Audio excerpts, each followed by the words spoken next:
There was once a baker who had a shop in a small town in America. This baker was not a very kind man. He never gave his customers any more bread than necessary for their money, and he never smiled. But he was a very good baker. His bread was the softest bread that you could imagine. Sometimes customers paid for their bread and started eating it there in the shop.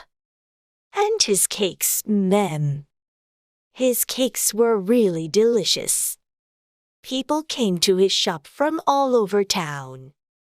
When they walked down the street, they smelled the baker's wonderful bread and his delicious cakes, and they walked right into his shop. But not everyone came inside. Some people just stood outside the shop, smelling and looking in through the windows. The baker didn't like this. Their stomachs are full of the smell of my bread.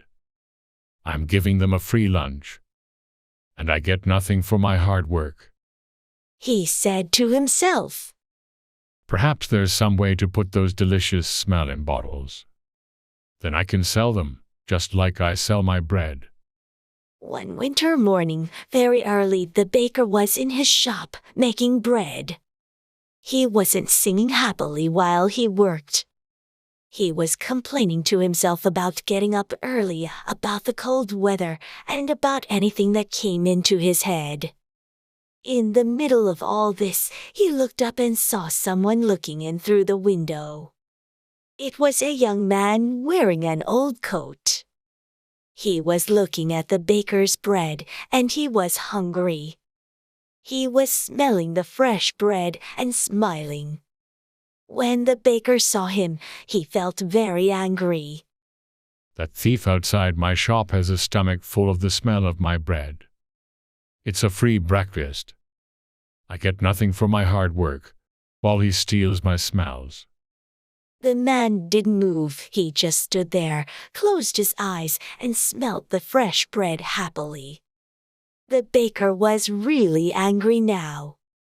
Pay you for what? Asked the young man in great surprise. For the smells that you've stolen, replied the baker. But I've stolen nothing. I'm only smelling the air. Air is free, said the hungry young man. It's not free when it's full of the smells from my shop, replied the baker. Pay me now, or I'll call the police. When the young man didn't pay, the baker took him by the coat and pulled him through the snow to the judge's house. He knocked on the door. After a long time, the judge opened the door in his night clothes. He looked at the baker and the hungry young man standing outside in the street. It was 6 o'clock in the morning. What could be so important so early in the day? This man is a thief. He stole the smells from my shop, said the baker. The judge was surprised, but all he said was, Come in and tell me your story. But first give me time to dress myself. He went back into the house. After a few minutes he came back, and he took them inside. They all sat down together round a large table. All right, tell me everything. Baker, you start, said the judge. He listened quietly. First the baker told him all about the hungry man who stole all his smells. The judge went on listening. Then the young man told him that air was free, and that any man could have as much as he wanted. When they finished telling their stories, the judge was silent for a few minutes. The baker started telling him again of how the other man took all his smells without paying. Stop. Be quiet. I've decided what we'll do, said the judge. Young man, do you have any money? The young man put his hand in his pocket and took out a few coins. He showed them to the judge and said, Sir, this is all the money that I have in the world. Give those coins to May. said the judge. The young man put them into the judge's hand.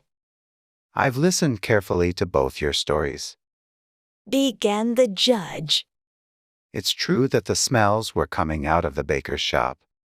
And these smells belonged to the baker. And it's also true that this young man took those smells without paying for them. And so I say that the young man has to pay the baker for the smells that he took. The baker smiled, perhaps for the very first time in his life. He held out his hand at once for the money. But the judge didn't give him the coins. Baker, listen and listen carefully. He said. He shook the coins in his hands, and they clinked together. That can pay for the smells. He said to the baker. Give me my coins, sir. Said the baker, not smiling any more.